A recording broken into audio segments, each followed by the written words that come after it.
We're on page 2 now of solving radical equations. And this has radical on both sides. They're both square root radicals, so we can remove them by raising both sides to the second power. So I'm going to write them again.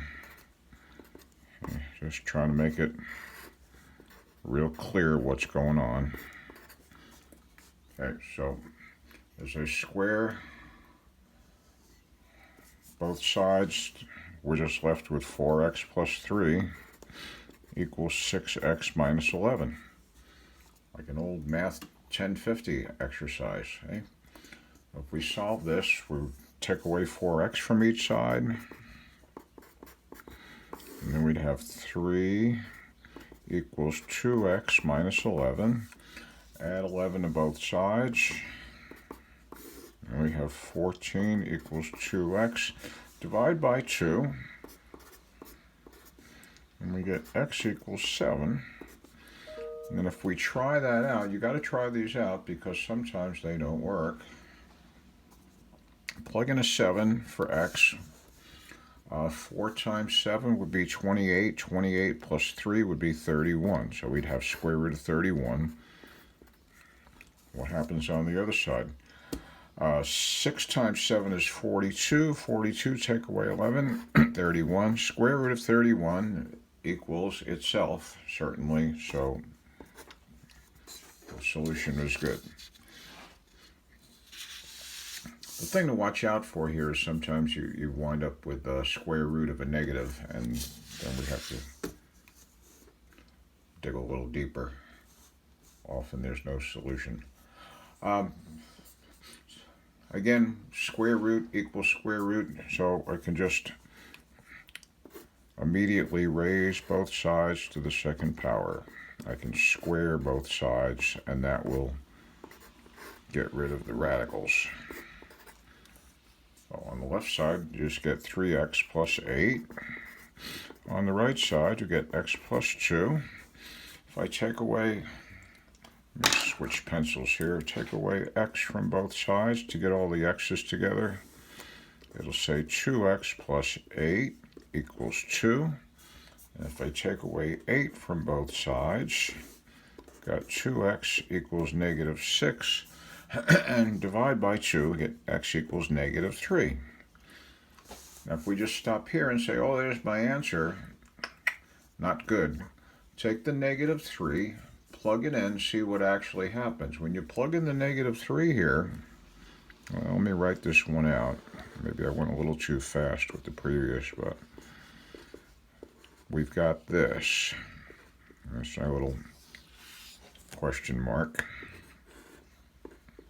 Replacing the x's with the negative 3, we now have this statement. This is negative 9 plus 8. Negative 9 plus 8 would be negative 1. So the left-hand side, sorry about the crowding, the left-hand side is saying that, and the right-hand side is saying the same thing, isn't it? The problem is, even though these look, they're equal in the sense that they're both not the real number, the square root of negative 1 is not defined. And so even though these apparently are the same, they're both imaginary objects. So we do say no solution.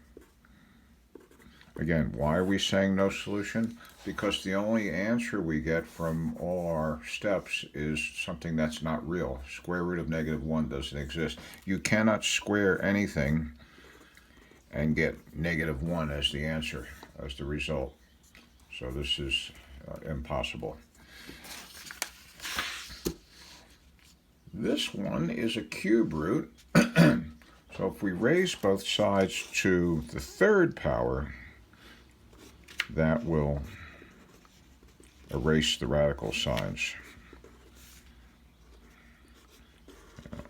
I'm doing a little more writing than you all have to do, but as always, I'm explaining stuff, so it's important that I do that. Third power of the cube root of that gives us the 3x plus 8. And on the other side, this gives us the x plus 2. Hey, this looks familiar, doesn't it? Yeah, it's the same thing we had in number 6. Take away x from both sides. Take away 1x from both sides. And take away 8 from both sides. And then divide by 2. You get x equals negative 3. Now this time, if I plug in the negative 3, it's going to say cube root of 3 times negative 3 plus 8. Does that equal cube root negative 3 plus 2?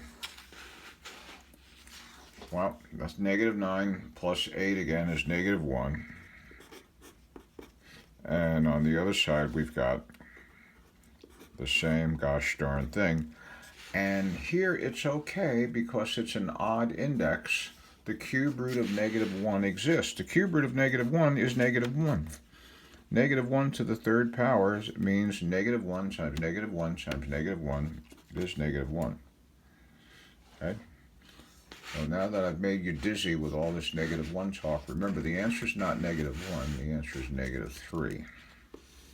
Whoa, whoa. Okay. That's the last one of that type. Now number 8, we've got a square root radical. It's isolated already, so we're ready to square both sides. Big caution here. Well, let me write it out again. I'm going to square the left side. I'm going to square the right side. So squaring the square root just leaves us x squared plus 7. On the right side, this doesn't just mean square x and square 1 and write x squared plus 1. No, no, no. This little 2 means you write that out 2 times and then multiply that out. That's how you get the right-hand side. And of course, some of you learned how to do this with the square of a binomial factoring property or perfect square trinomial property. But you get x squared and you get 1x and you get another 1x and then you get the 1. So all told, we get x squared plus 2x plus 1 on the right-hand side. Now we're going to solve this for x, and at the moment it's a quadratic equation. However, if I take away 1x squared from both sides, no more quadratic. We have 7 equals 2x plus 1.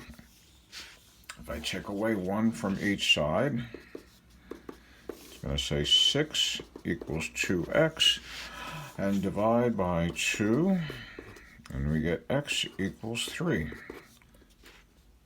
And of course we want to check that. You want to check whenever possible with these because they can fool you. Plug in the 3 here for x.